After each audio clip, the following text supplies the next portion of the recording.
Hello and welcome to Geeky Brummie here at Birmingham Botanical Gardens for a very special episode. Joining me, as per usual, Mr. Leigh Price. Hello. Mr. Sam Edwards. Hello. And Mr. Keith Bloomfield. Hello.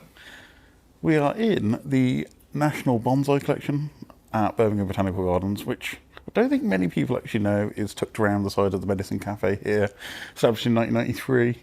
Some beautiful bonsai trees, which I'm very afraid to even get close to because they seem to be beautifully manicured, but it's part of the little Japanese garden at the back, just between the hothouse and the cafe, so would recommend coming here.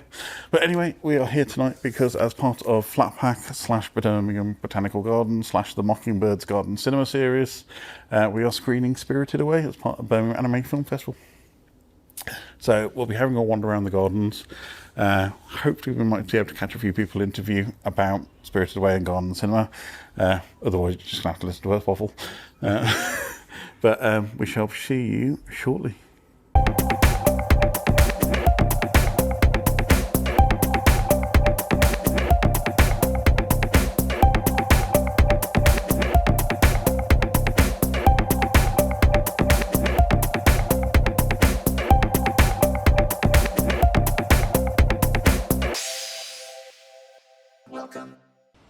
Long-time listeners of the show should know that if you want comics in this city, you come to Worlds Apart Birmingham, formerly known as Nostalgia and Comics.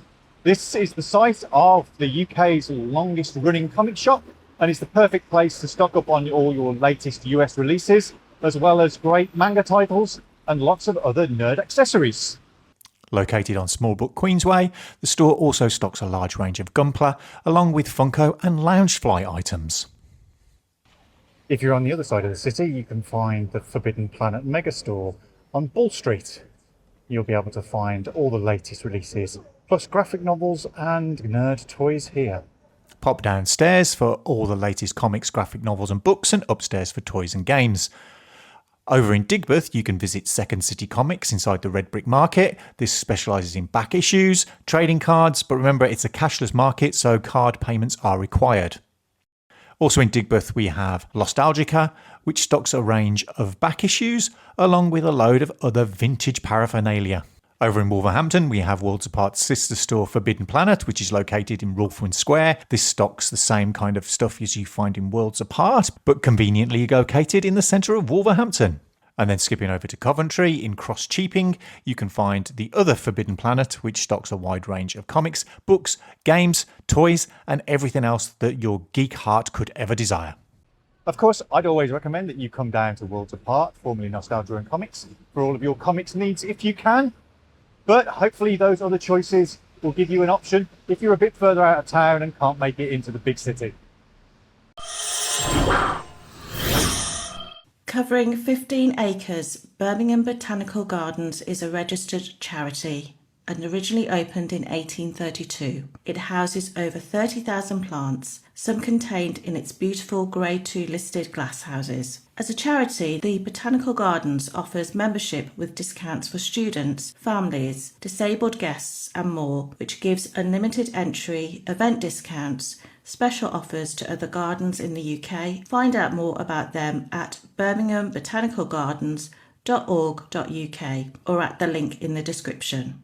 Flatpack is an arts organisation which exists to show amazing work, bringing people together and develop new ideas. Created with a love of film in all shapes and sizes, particularly where it bumps up against other art forms. Their flagship event in May sees them at venues across Birmingham with the magnificently eclectic Flatpack Festival. Flatpack is a lead partner in Film Hub Midlands, an initiative as part of the BFI Film Audience Network to develop a thriving film culture in the Midlands, and among other things, this means working with partners across the region. Flatpack Projects is a charitable incorporated organisation, and their work wouldn't be possible without a wide range of funders and supporters, including Arts Council England and the BFI. You can find out more about them at flatpackfestival.org.uk or at the link in the description. For 3 years now, Birmingham Anime Film Festival has been part of Gardens Cinema in association with Flatpack and the Mockingbird at Birmingham Botanical Gardens, with an opportunity to show a classic film in a beautiful setting.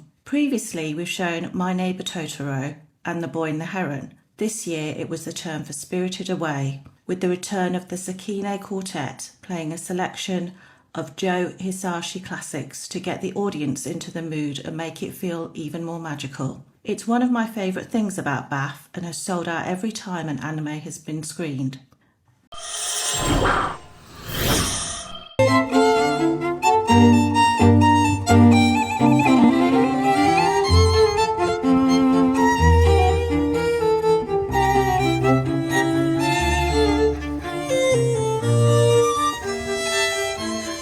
I'm here with the amazing, the wonderful Sekine Quartet. We've just had the pleasure of listening to you guys practice. So amazing music. Really looking forward to the concert a little bit later on. So here for Botanical Gardens for our screening of Spirited Away, the wonderful music of Joe Hisaishi. Do you guys want to introduce yourselves and explain how you got into becoming into a quartet and performing events like this? Yeah, so we are the Sekine Quartet. We met in 2016 at the Royal Birmingham Conservatoire. We all trained there together and have been playing together since, which is quite a privilege. It's been a lot of fun. We do a lot of the candlelight concerts around Birmingham, so we regularly perform around Birmingham Cathedral, St Paul's Church, sometimes at Botanical Gardens as well. Quite a lot of different venues, repertoire, including Taylor Swift, ABBA, Queen, Coldplay, Bollywood, more and more. So yeah, that's us. That's fantastic. So what did get you guys into Birmingham? Was it you more moved here for university, for the conservatoire, or are you local? All individual reasons, but we all met at the conservatoire, so that was the sort of main thing. But now we're all doing lots of freelance work, but still together. So yeah, the conservatoire brought us here. It's beautiful conservatoire just behind Millennium Point. I don't think people realise where it is sometimes. Yeah. But yeah, so Joe Hisaishi music, done for a giant orchestra for things like Spirited Away. How do you guys interpret that and get that down to a quartet? It's well arranged. The music is just so juicy and lush that it just works with strings. But we're very lucky to have the arrangements that we have. Yeah. Brilliant. And the cat is joining us. You can not see him on camera. The cat has come over because it's enthralled by the music, of course. Where can we find you guys online? So if you want to book you for a private event or things like that, or want to keep up with what concerts you're doing publicly? So we have an Instagram at the.sekine.quartet, and Sekine is spelt Sekine because of this lovely lady here. So Instagram or Facebook, and then you can email us and chat to us whenever you like. Come say hi. Brilliant. Thank you very much, guys. Really look forward to the concert later, and we'll speak soon. Great. Cheers. Thank you.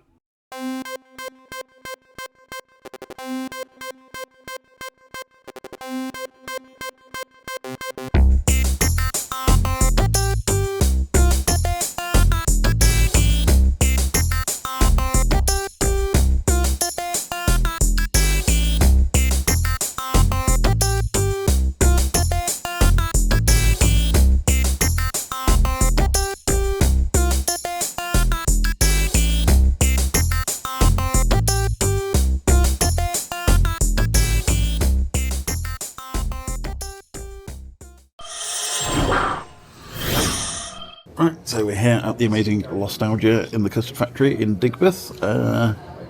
Coffee, cakes, sandwiches, comics, clothing, retro, Vintage vinyl, vintage cameras, lots and lots of fun stuff to come down. vintage clients. Vintage sunglasses. Yeah, and plenty to come down and have fun to play with. So if you are in the neighbourhood, we really recommend popping in, having a coffee, having a chill, and just come and flick through the stuff. Going to quickly go through some of the titles coming up for Birmingham Anime Film Festival, starting on Thursday the 25th of September through to Wednesday the 1st of October. So the first one, Ghost in the Shell. Does this really need an introduction? It's kind of one of the greatest animes of all time. It's pretty good. Scarlett Johansson's in it. Get out. Please direct your hate messages towards Keith. Keith and Keith alone. So this is the original 1995 movie, 97 movie. So it's Been remade a fair few times over the few years. Masamune Shirow manga to start off with. Then came the Mamoru Oshii film, which is still seen as probably the best interpretation, I would say. We'll ignore the Hollywood interpretation for the rest of this bit. But there's Amazing Standalone Complex as well, which is the TV series. If you've not watched it, really, really recommend there. There's been the second movie, Innocence, which was really good. There's been Ghost of the Shell Arise, and there's been a few others, but this is kind of the genesis of the anime version of Ghost of the Shell. Section 9, investigating... I can't remember what the name of the killer now. It wasn't Laughing Man, that was Standalone Complex. But yes. Anyway, really watch it. It's amazing. Really, really recommend. Doing 2 Miyazaki movies this year. So the first one is Lupin III, The Castle of Cagliostro. How I pronounce that right? Cagliostro. I don't think you pronounce the G. I don't think you're meant to, because I'm assuming it's Italian, so it'd be Cagliostro. Cagliostro. Yeah. So anyway, Lupin III. Just call it Lupin the Third. Yes. The problem is there's quite a few Lupin There are III. quite a few things, yeah. But yeah, so we showed Lupin III the first last year, which is the last film that Monkey Picture was involved with. But this was the first time they turned the TV series, which Hayao Miyazaki started and cut his teeth on, into a kind of full-on movie.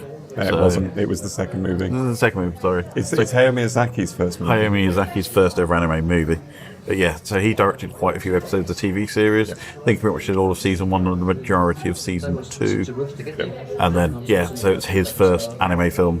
And yeah, it's a really fun film. Leigh, do you want to go into a little bit? Yeah, so I've actually seen this before, ages ago, and it's a really good heist movie, first and foremost. But it's also just you can tell it's Hayao Miyazaki, even though it's his debut. You can't, there's nothing in it that sort of makes you think, oh, this is the work of an amateur. This is just a Hayao Miyazaki movie. It's got those moments where it's everything slows down. You get the wind across the plains and all this sort of stuff. Yeah. But then it's just got loads of fun action and stuff. There's a car chase in it that's just great, where you're driving across the wall in a Fiat 500.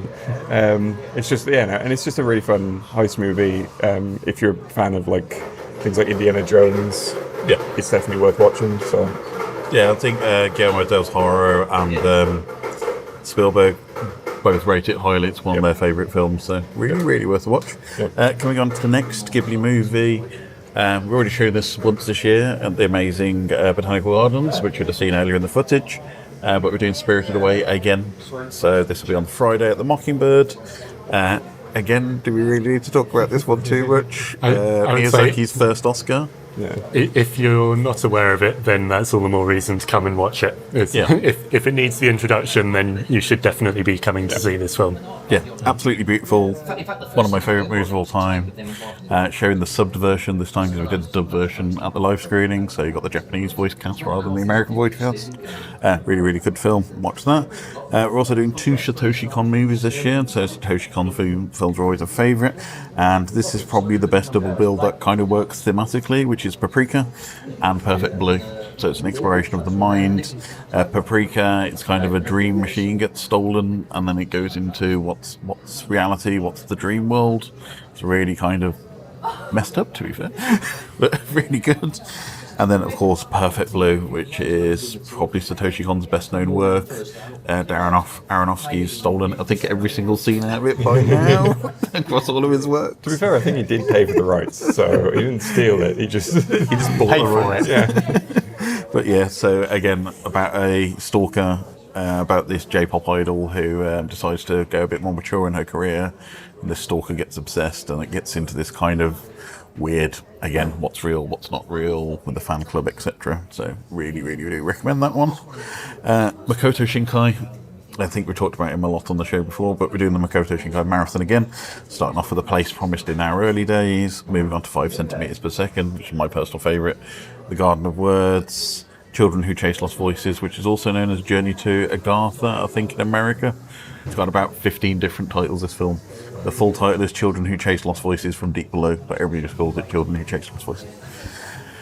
And of course, Your Name and Weathering with You, which are probably 2 of the bigger films that he's known for. Your Name was probably his big breakout title. It was the first film to beat a Ghibli production in Japan at the box office. And then since then, Hayao Miyazaki's been out of retirement twice to beat him back. But yeah, so what do you guys think about Makoto Shinkai films? I really enjoyed Your Name and Suzume. So obviously we're not showing Suzume. Yeah, but it's kind of Suzume's the other third part of that kind of disaster trilogy that he makes of. Yeah, but Your Name is a good personal favourite. We're also showing a bit of TV tasters for the first time this year. So the wonderful people at MVM have let us show a couple of episodes of some of their fantastic titles, which you can check out on their website. We'll pop the link down below. We're showing 2 episodes of Berserk, the TV series. 1997 TV series, have to be specific because there's a second one. Because Berserk's been made, again, a few times. So the manga is one of the great stalwarts of Japanese manga. It's one of the big ones that everybody kind of knows. It's always struggled a bit with the anime adaptations. There's been so many. I think partly is because that really detailed art style is really difficult to translate to animation, I would say. Because it's just so, like, meticulously done. Yeah. That, like, you just can't replicate it. Like, I've just seeing what the animation looks like compared to the manga, it's a big difference. So. But I think the anime version, this one is probably one of the better interpretations of it. It keeps its 18 rating. Berserk is a kind of quite messy and quite violent film screening, so this one kind of keeps that vibe all the way through. Really do recommend it. The second series we're showing is Witchblade. So this one's a bit different because it's also a comic, isn't it, Keith? Yeah. So it started off as a American released comic, which then has been adapted into an anime, which is usually the other way around, which is usually a Japanese source material gets adapted and then translated into a Western, like Ghost in the Shell. But yeah, so it's a really interesting comic. Keith, you want to tell us a bit about Witchblade? I don't really know it that well. I think it was one of the kind of like Wildstorm books, early ones, when kind of Jim Lee and Jim Valentino and Todd McFarlane left Marvel and they started forming independent comic companies. So it was part of the plethora of comics like Spawn, Youngblood, all of those kind of things, the early Image, Wildcats and all the rest of them. Yeah. So this is kind of one of those early titles that kind of like, it kind of traded off a little bit on its kind of cheesecakey kind of stylings, so it was kind of riffing off things like Vampirella and kind of stuff like that. So it's kind of like, there was another character called Fathom that was knocking around at the same time. So it's kind of that kind of interesting. I mean, there's a bit of Bayonetta beyond to it as well. Well, I also have a vague memory that I think they did like a crossover with Tomb Raider at some point in the 90s. Yeah, I think it's crossed over with a lot of stuff in the comics and stuff as well. Because I vaguely remember seeing, I think it was this, where it was like that and Lara Croft together. So it's basically the whole premise is it's a blade which gets inherited. The main character collects it. We don't know if it's a demonic blade or an angelic blade. So it's the whole thing of, is this to be used for good or for evil? And it's a blade that takes over the person. Yeah. So it's kind of a little bit like that game a few years ago with the demonic possession weapon thing. I can't remember the name of it. I'm trying to think. The guy was called Johnny, I think. And it was like that kind of cartoony vibe game. Can't remember. No, I can't remember. If I do remember, it'll be flashing up in giant letters underneath. Yeah. But yes, and the third one we're showing is Serial Experiments Lane, which is, I'm going to hand over to Leigh on this one. Yeah, so it's about a sort of isolated girl who effectively like merges herself into the internet, is the best way to describe it. So it's about like a sort of a network of sort of connected things called The Wired, but like it was made in like the sort of late 90s, but a lot of what it's sort of saying kind of works today with a lot of, you know, how the internet is today, and people sort of like, even though we're more connected than ever, a lot of people are more isolated than ever, and that sort of thing. So it kind of touches on a lot of those sort of themes. It touches on themes of identity. It's a very surreal anime. But yeah, these are absolutely fantastic shows. And as mentioned, MVM, so these will be 2 taster episodes thrown up. So if you want to go and watch these in perpetuate in the whole way, you can go and pick them up on MVM. I think most of them are in Blu-ray or DVD, and I think there's some limited edition steelbooks, especially of Serial Experiments Lane coming. So really do recommend it. Personal favourite, and I think it's one that everybody seems to love, is Penguin Highway up next. This will be shown at the Mac. It's going to be the dubbed English language version, but it's a fantastic film. It's basically, what if magical penguins appear with a coming of age story mixed together. That's all you need to know about it. Go in, really enjoy it. We really do recommend you try that one. It's one of my I think favourites. if you're a family that's looking for kind of like a taster of like how good manga anime can be, being dubbed as well just means it's an accessible way for children of all ages to get in and kind of enjoy it. Yeah, talking of accessible, perfect segue. Thank you, Keith. Next one is a Colourbox screening. So Colourbox work with the Mac and Flatpack. So these are relaxed, accessible screenings. There's usually a workshop ahead of it, and then it'll go into a screening of the film, which will be an rack performance. And I think tickets are always 2 for 1 for Colourbox screenings. So check out the Mac website on that one. But we're showing Okko's In, which is where Okko goes to the countryside to see her grandmother, running a traditional ancient inn, basically onsen near a Japanese spring. But the spirits all over, so it's kind of quite warm, friendly movie about that one. And the third dubbed movie we're showing as well is A Letter to Momo, which again, quite a bittersweet, heartfelt movie, this one. Young girl called Momo, her father passes away, she moves in with her mother on a small island town, and she encounters 3 goblins who nobody else can see or hear, but they kind of help her process the loss of her father and the changes in her life and how to think of that one. It's a really nice bittersweet movie, I really do recommend it. PG, so family friendly film. Then a few more titles to go through. I'll go as fast as we can. Next one is Colourful Stage Amiku Who Can't Sing. Over to Leigh on this one. Yeah, so this is the Hatsune Miku movie that is based on the latest of many Hatsune Miku video games. So if you don't know, Hatsune Miku is a Vocaloid, so a virtual voice instrument. So you can sort of have this sort of robotic voice singing in your songs, and lots of people have used this. Pharrell Williams has used Vocaloid stuff. Anna Managuchi's used Vocaloid stuff, specifically even made a song about Hatsune Miku using her voice. So, but there's a whole series of rhythm games based on all the music that's been made of her stuff. And the latest one is Colourful Stage, which is it's a mobile game. And it's got 5 different bands, and each of them has a different Miku associated with them, and there's an alternate world where Miku lives. And this one, the movie, is about a 6th Miku who lives in a world where it's a lot grayer, it's a lot duller. It's based on people who have not, it's sort of built out of the thoughts of people who have not achieved their creative dreams. And so the plot of the movie is, how do we bring coal and light back to that world? And that sort of thing. So it's basically just, yeah. Yeah, I think Hatsune Miku is probably the most well-known of all the Vocaloids, and she is a global phenomenon. I think somebody even married Miku at some point. Yeah, and I like the Krypton Future Media, the company that owns Hatsune Miku, is just we are not associated with this wedding in any Next one up is Inuo. So this is a reinterpretation of Hideo Furukawa's novel, The Tale of Heike, the Inuo chapters. But what they've done is taken this book, and it's set in the 14th century of Japan, and it's got a hip-hop psychedelic music vibe to it as well. So something really kind of unique, and took forever to make, so I do really recommend you watch it. One Piece Red, next one. So again, if you don't know One Piece, you've probably been living in a hole for the last 30 years. Probably the most successful manga of all time, I think. One of, yeah. It's one of, it's yeah. definitely up there. Definitely one of the longest mangas of all time, especially. Yeah. And I think it's just been introduced to a new audience as well, because the BBC have put everything episode on iPlayer.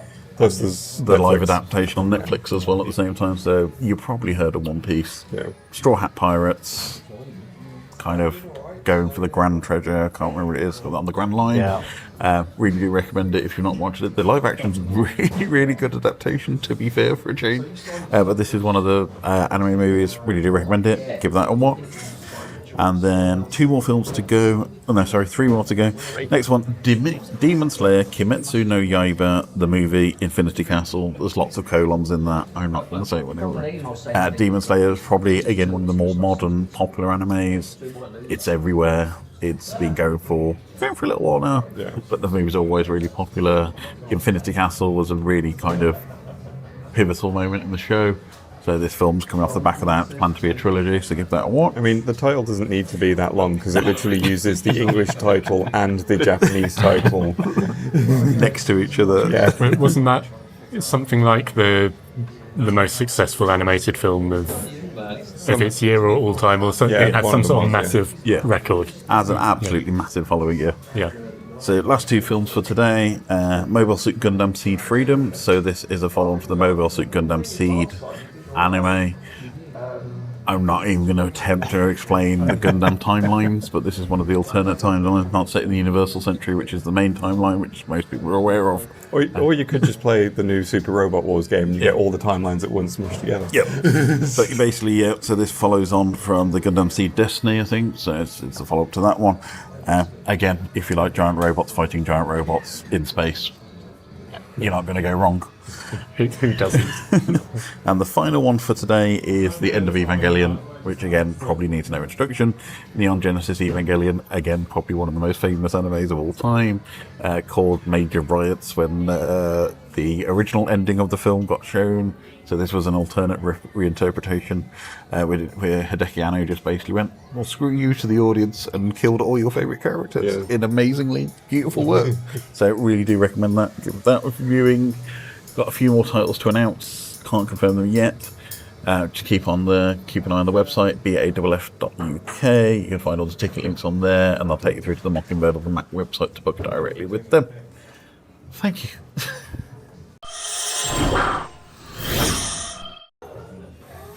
Right, it's time for our usual One Geek Thing. What's the One Geek Thing we were up to and around recently? Kicks off, Sam.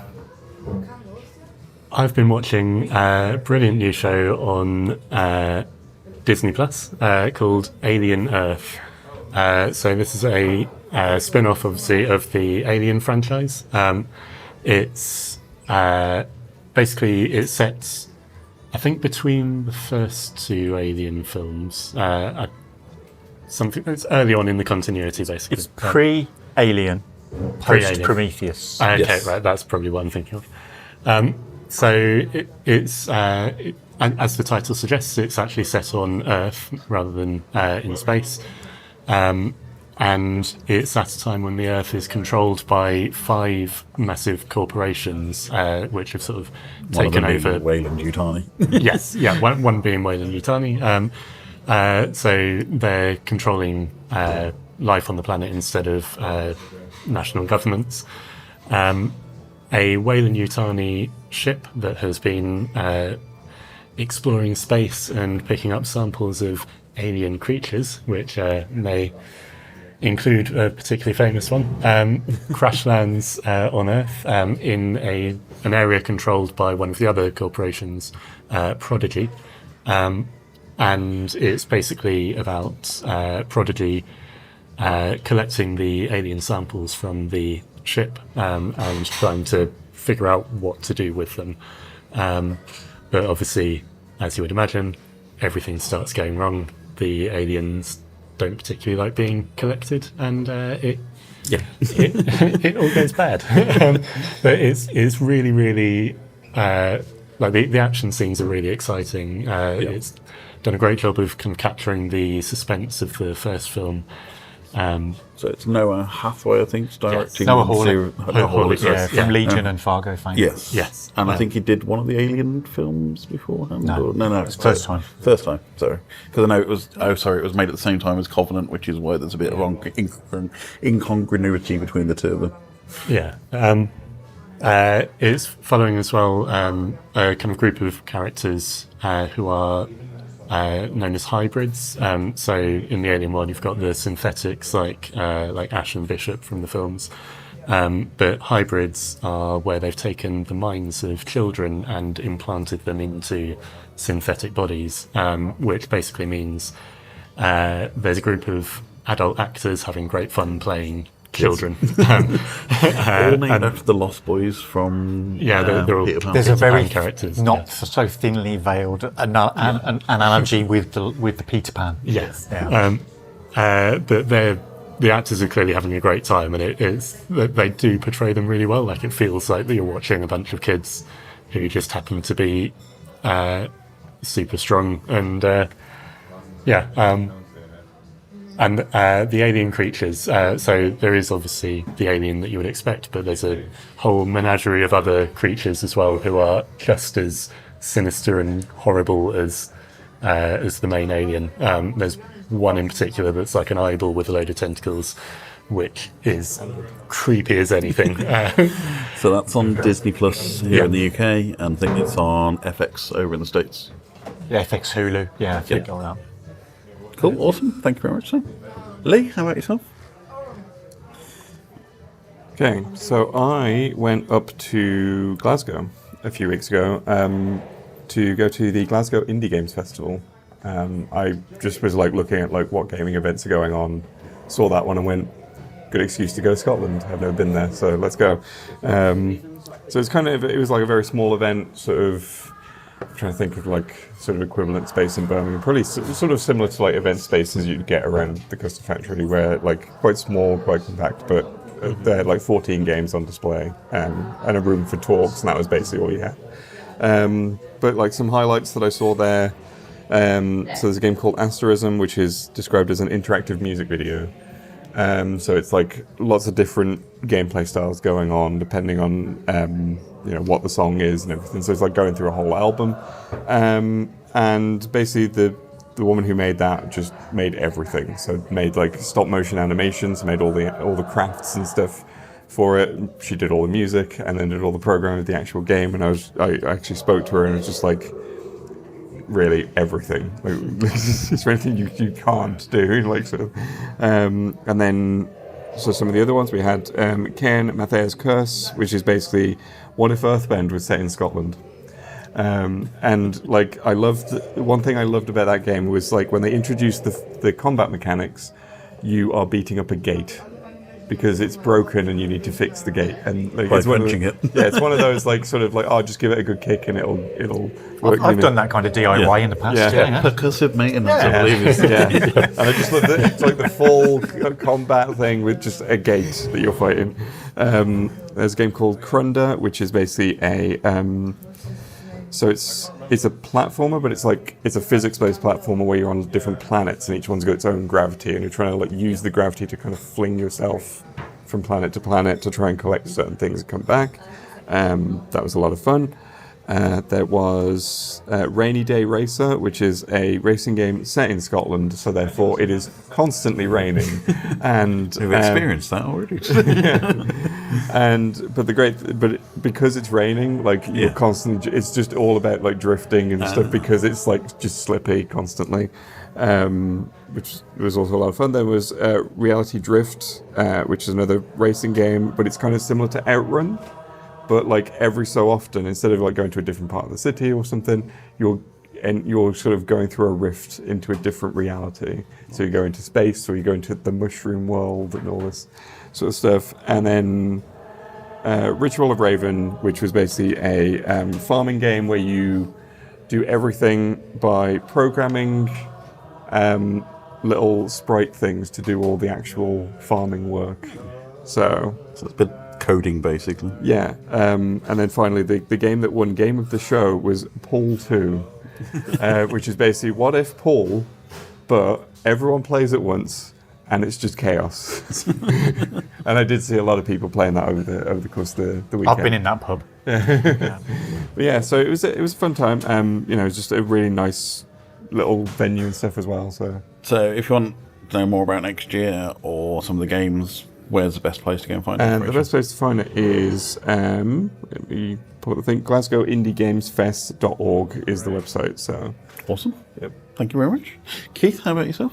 I'm going to go with the most generic choice of all and just go for cinema because it's been a particularly good summer for cinema. There's been a lot of things around, but we're quite well served in Birmingham for cinemas. Obviously, one of the big names has kind of gone over the last couple of years, but we've still got fairly decent Cineworld. We've got 2 Odeons. Take your pick of which one you go for those. I would recommend the Deluxe up at 5 Ways. We've also got the Everyman, which is just by the mailbox. We've also got Amazing the Reel. independent cinemas as well. Yeah, we've got the Reel up in Quinton. Is it still called the Empire, the one that's up in Newbury? It's the Omniplex, and it wouldn't be an independent because it is a chain. Yeah, but it's still a cinema, but Omniplex, what a name for a cinema. Yeah. And we've just had a plethora of great kind of blockbuster titles, a lot of kind of smaller independent titles, Together, Weapons, playing over the summer, lots of good horror stuff coming out. Bring it back. We've done really well with kind of blockbusters this year. Superman and Fantastic Four kind of revitalising the superhero genre, which had kind of kicked off with Thunderbolts a few months back. And kind of as we head into September and the end of the year, there is a really good range of films coming up in the next few months, which I think are going to carry on that kind of desire for us all to get back into cinemas. A lot of people I know kind of still think it's expensive and not really worth it, and films come to streaming quite quickly, which they do, because I think Superman has been a pretty fast turnaround from screen to digital. Prime. I think it's just been released as digital to buy at home. Thunderbolts is now on Disney Plus. Yes. And with the title giving it away on the front page, but I still think it's for me, it's still one of the greatest experiences that any human being can have, apart from kind of something like live music, being in a room with people experiencing cinema, whether it be exciting, funny, horrific. It adds something that you don't get when you're in your own front room with the mobile phone and kind of other distractions. When you're there immersed in a film in a darkened theatre is one of the greatest things that anybody can do with their time, and I think we've been really well served over the last few months. Also, special mention to Mockingbird of the Mac, who have an amazing range of independent titles and things like anime, which you can check out at BAFF.co.uk. Just rewind back to where I was saying about the cinemas. Mockingbird. But I just also want to give a plug for comedy coming back as well. Naked Gun's gone down really well. There's The Roses that's just come out as well. So it seems like fun. So it seems like big studios are starting to experiment. Something for with everybody. comedy, We've had lots of good kids stuff as well. Bad Guys 2 did really well over the summer. We're kind of heading into another kind of round of like really good children's films. What I'm enjoying about a lot of all this, though, is that a lot of the stuff that the executives have been saying that's not going to sell has been selling. and all the stuff that they expected to sell really well has not been. So because there's stuff like Weapons, stuff like Naked Gun. Like I went to both of those, and the cinema was packed. For both of them. Like Jurassic Park flopped. Who would have predicted at the beginning of the year one of the most successful films of the year would have been a Minecraft movie? I mean, let's not talk about the Minecraft movie. It's definitely true that I've noticed an increase in people at the cinema as well when you've been going there. It's sort of taken a while since COVID, I think, to kind of fill out again. But like it's interesting because obviously my local is the Omniplex that we mentioned, and the thing with that is when it was Empire, it was usually pretty quiet whenever I went, and now every time I go, it's quite busy. And I think just like since been bought out, it's like they put some investment back into it. It has improved. Like they've completely stripped the inside out and replaced everything. So I think as well, it's a case of like the cinemas understanding that it's not just big blockbusters that bring audiences in. It is the kind of smaller, more interesting films that normally would have maybe run for 1 or 2 days or a week. Now are getting a bit more kind of interest, and people are going because that's the kind of experience you can't get anywhere else. Of course. So cinema. Go and check out your local cinema. To wrap things up, I'm going to quickly say about one geek thing that I did, which was in Matt Lovell, who's one of the producers. Don't really see him on camera much anymore. But me and Matt went to Basement Jack's in London, which is their 10th anniversary homecoming gig, I think. It's been 10 years since they did anything live. You probably know them more for their music stuff. They started off doing Brixton DJ sets and then expanded into doing records. To be honest, one of the best top 5 gigs I've ever seen. Absolutely amazing. So much work that they put into it. So many singers and things like that. I don't think you realise how much of an ensemble Basement Jacks is, because it's just the 2 DJs, but they've got so many partners, people they collaborate with. such a back catalogue as well. People think it was like they've got 1 or 2 songs, but it's like hit after hit after hit after hit. So if you've not listened to Basement Jacks for a while, go and listen to a Basement Jack playlist. It's guaranteed to get you up and get you dancing, even if your knees don't work like most of the older millennials that were there, like me, were like, oh, we should actually get up and pop for this bit. So really do recommend going back, having a listen. Check it out on Spotify or Apple Music or your playlist of choice. And that's One Geek Thing.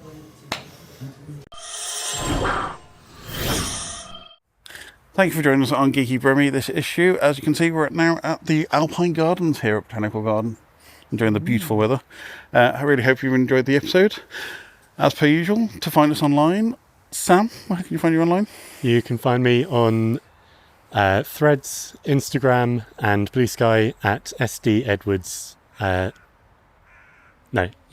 SD Edwards 89. That's it, yeah. Thank you. Leigh, how about yourself? You can find me on YouTube and Blue Sky at Bob the Pet Ferret. I have recently released the extra Astrobot history video because of all the Square Enix editions, and that just came out. So, Keith, how about yourself? You can find me on most of the socials, apart from the bad ones, at Hard Look Hotel. And then at some point later on, I'm having a bit of a summer break. I'll be back on the Wednesdays on the Geeky Brummie's socials and website with the comics roundup.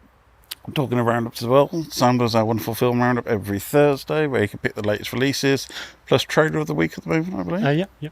And Leigh does games of the week and picks out some of the highlights of the indie gaming scene and what's been re-released, remastered, and distributed on all franchises. yes. You can find us all at geekybrummie.com, of course, for those roundups. And you can find us on YouTube, which is probably where you're watching us if you're seeing us, so hello. If not, and you're listening to us, your podcasting service of choice, please tell your friends, like, subscribe, share, do all the usual. Don't forget you can find the full Birmingham Anime Film Festival schedule of what's coming up starting from the 25th of September at BAFF.UK.